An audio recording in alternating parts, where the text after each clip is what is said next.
Hi, I'm Taqua.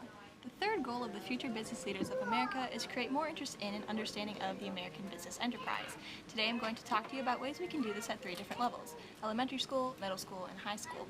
I divided it on these 3 levels because the way 7-year-olds and 15-year-olds learn are drastically different, so different approaches must be taken with each. In addition, business is often considered an adult topic, so exposure to it for many only begins in the late teen years when it should start much earlier. In fact, Lorraine Allman, author of Enterprising Child, states that children as young as 4 can understand business concepts, so why not start then? I'll now begin at the elementary school level. Forbes published an article about a year ago entitled 13 Ways to Help Your Children Understand Business, which cited the advice of several entrepreneurs on how to get kids more interested in business matters. The article cited the advice of Mark Alfred, the founding director of the Entrepreneur Institute, who says that children should explain why they want things, from birthday presents to pets, to help them understand cost and effect. Young students should also get involved. Several schools' PTAs host bake sales, and rather than just delegating the responsibilities to the parents, have the kids attempt to reasonably price the snacks. Explain how the fundraiser works. The amount of money that goes into baking the foods is less than the revenue earned when selling them, which allows the PTA to make a profit. Explain why the PTA even needs money to buy supplies, equipment, etc. Next, school cash. Many schools now offer a money system that rewards kids when they help others, such as by tutoring peers or rearranging a bookshelf. The teacher gives money to the students that they can then in turn exchange for notebooks or candy. This mimics the circular flow system that America and several other countries follow.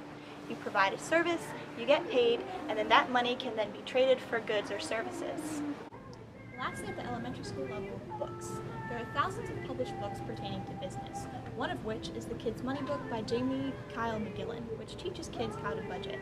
The book starts off with a quiz to determine how the child saves or spends, and then includes a series of tips on how to manage money more wisely. Some of the tips are even written by children themselves. Now for the middle school level.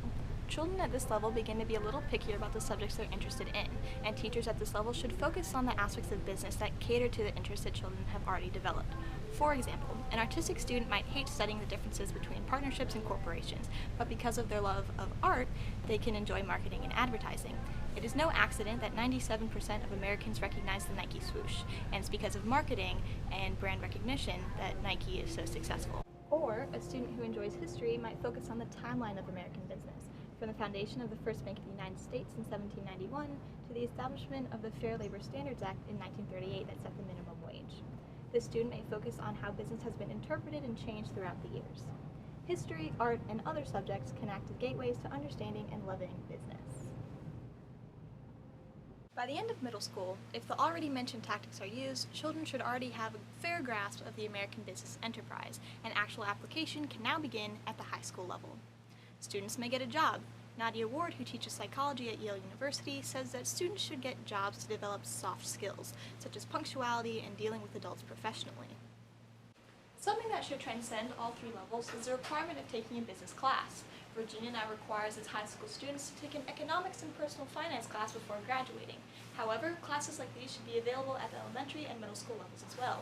They obviously won't be as specific, nor as complex, but they should still contain elements of business such as decision-making skills or even concepts of capitalism. Classes can also incorporate rights children are learning at that age anyway, such as the right to support yourself and protect yourself from the harm of others, known as the right to freedom of action, an incredibly important part of the American business enterprise. Furthermore, many schools offer the CBE program, where credit is awarded to students who work at least 11 hours a week. This provides extra incentive for students to go get a job and earn money. In addition, many schools have school stores. My school lets students work at the school store before the bell rings. This allows them to earn job experience, but caters to their more strict schedules, such as having time limitations or transportation limitations. Last but not least, Fbla. It's clubs such as the Future Business Leaders of America that greatly increase the love and understanding of business by being both educational and fun through fundraisers, guest speakers, and field trips. Enrollment in such clubs should strongly be encouraged by teachers, peers, and family members.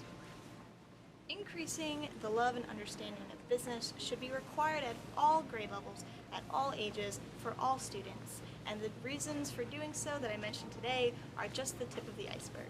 Thank you.